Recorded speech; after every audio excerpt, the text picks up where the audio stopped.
Posto. O convidado desta sexta-feira é o candidato do MDB, Helder Barbalho. O programa começa às 10 horas da manhã, ao vivo aqui na 102.3 FM e também vai ser transmitido ao vivo no nosso YouTube, no endereço youtube.com/CBN Amazônia Belém.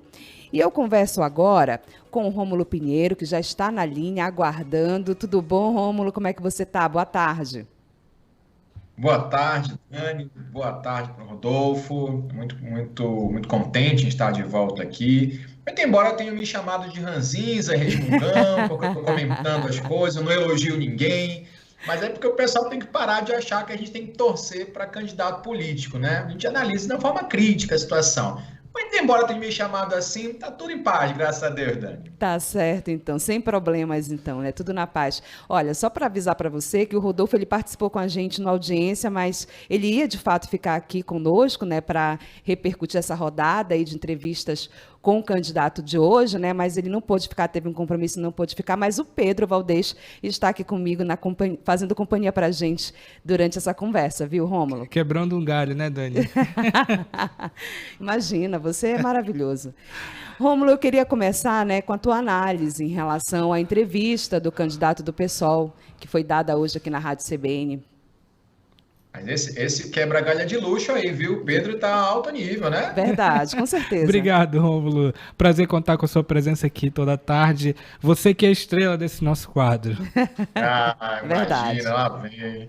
Olha, muito obrigado, mas vejam só, o que a gente percebe, e novamente, eu peço ao nosso ouvinte aqui, né, que a gente tenha um olhar mais crítico para as coisas, muito embora é inegável perceber que há uma polarização muito grande. Os candidatos dessa semana, por exemplo, a opinião, as práticas de governo, os planos, muito alinhados com as políticas e ideologias de direita, e hoje nós já tivemos uma outra visão ideológica de plano de governo. Então você vê o candidato Adolfo Neto, apesar de ter o mesmo perfil dos demais candidatos, ou seja, aquele candidato outsider, né, aquele que nunca participou de eleições ou de gerência de cargos públicos, mais ou menos no perfil dos anteriores, mas ideologicamente com o pensamento para o outro lado, para a outra margem do espectro político. Então, o argumento, as falas centrais do candidato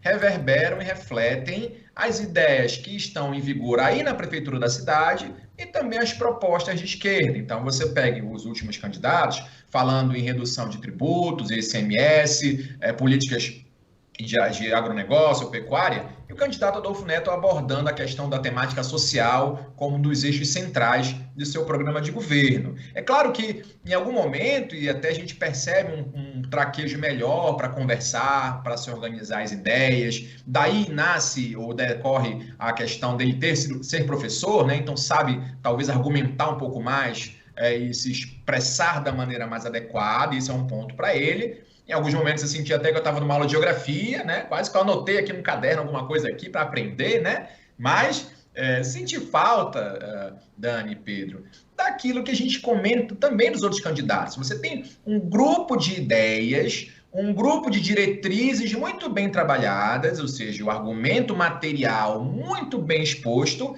mas falta aos candidatos, e faltou talvez, na minha opinião, ao candidato Adolfo Neto, a explicitação de efeitos práticos, ou seja, como é que vai se dar esse plano de governo de maneira mais prática. Vou dar um exemplo, e a gente compreende também, claro, que o tempo é reduzido e nem sempre é possível esse detalhamento, a questão talvez do nervosismo do candidato, a CBN é mais tradicional, então há uma preparação maior, mas ainda falta para o eleitor que ainda está indeciso esse detalhamento mais preciso de como é que essas políticas serão implementadas. Eu vou dar um exemplo aqui que o candidato trouxe, a questão da proposta para a educação. Inclusive ele fez a abordagem como um dos principais eixos do seu plano de governo. A proposta é zerar o analfabetismo no Pará em 4 anos.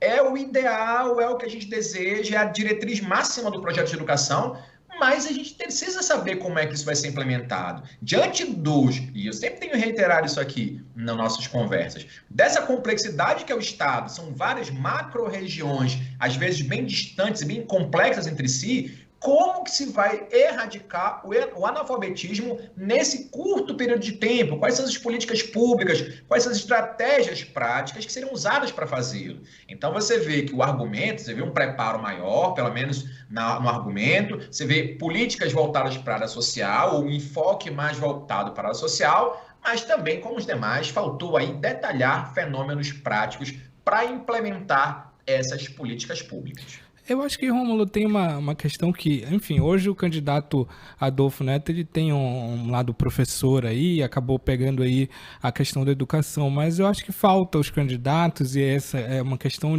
da gente pontuar e falar a verdade, né? E até como uma forma de repente, a campanha estiver ouvindo esse nosso debate, incrementar para as próximas emissoras que os candidatos forem falar. Mas acho que falta eles detalharem um pouco a questão da governabilidade, né? Como é que eles vão atingir? Eles criticam muito a forma que o governo atual se relaciona e aprova seus projetos. Mas como é que eles vão fazer isso? A gente vê que a Tatiane tenta extrair essa questão da governabilidade, que é a questão do plano, que você até pontuou, e também a questão do serviço público, né? O serviço público tem um tempo diferente da iniciativa privada. Para você executar um projeto público demora muito mais. Então, por isso que a jornalista, quando comanda a entrevista, tenta tirar esse plano, mas que muitas vezes não acontece, porque tem a governabilidade, que eles não dão uma solução, e a questão do plano, levando em consideração o serviço público, que é tudo mais demorado, mais burocrático. E outro ponto crítico, viu, e Pedro, nisso que você nos traz, é em relação a recursos, né? Em relação a recursos, porque você precisa de recursos públicos para implementar qualquer ação que seja, né? Então, e ainda tem a perda do ICMS, né? A diminuição do ICMS, que já vai dificultar um pouquinho mais a vida do próximo governador. Ainda a gente não sabe como é que vai continuar essa questão, mas já tem um impacto atual, mas vai ficar para o próximo orçamento também, né?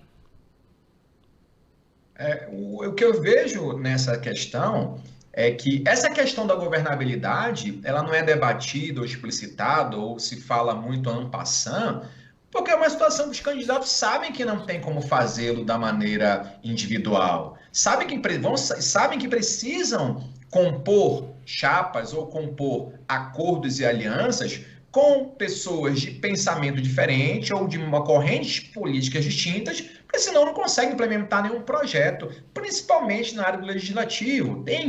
É necessário haver essa composição. E a Tatiane perguntou uma coisa muito importante, principalmente para um candidato de um partido que, historicamente, o pessoal é um partido relativamente novo, mas é braço do PT, foi braço como PSTU também, veio do PT. Eles não têm um costume histórico de composição, pelo menos nos últimos anos, com grandes parcelas da população, ou pelo menos dos partidos que compõem outros ramos de pensamento ideológico. É claro que no último ano do governo PT, aí no governo federal, houve essa composição, mas aqui no estado do Pará você vê que o PT sempre foi muito resistente, e esses partidos que decorrem ou decorreram desse grupo político são muito resistentes em formar essas alianças. A gente entende também esse modelo criticado do presidencialismo de coalizão, onde há a troca de favores. Isso também é perceptível. No entanto, é necessário achar um meio termo para que se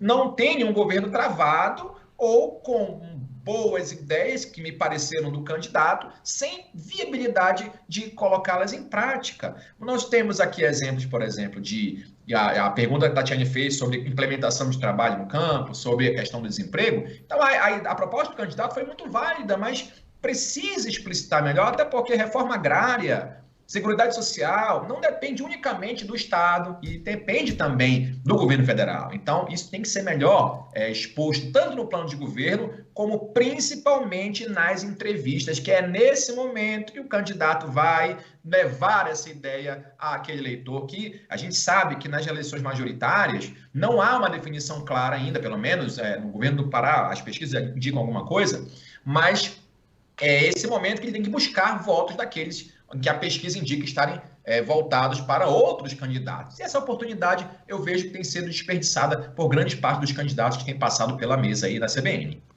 Tá certo, Rômulo Pinheiro nos ajudando aqui, fazendo essas Sem análises dúvida, preciosas, né, a respeito aí do desempenho dos candidatos ao governo do Estado nessa rodada de entrevistas que estamos promovendo esta semana aqui na Rádio CBN. Rômulo, mais uma vez, muito obrigada, viu? Eu que agradeço. Vou tentar ser menos ranzinza na próxima, tá? Mas eu espero que os candidatos me ajudem aí também, né? A não ser tão ranzinza assim. Muito Tá obrigado. certo, a Até gente combina melhor na próxima, Rômulo. Obrigado, até mais. 3h23, vamos ao primeiro intervalo aqui do nosso tarde. Daqui a pouquinho a gente volta com mais informações para você.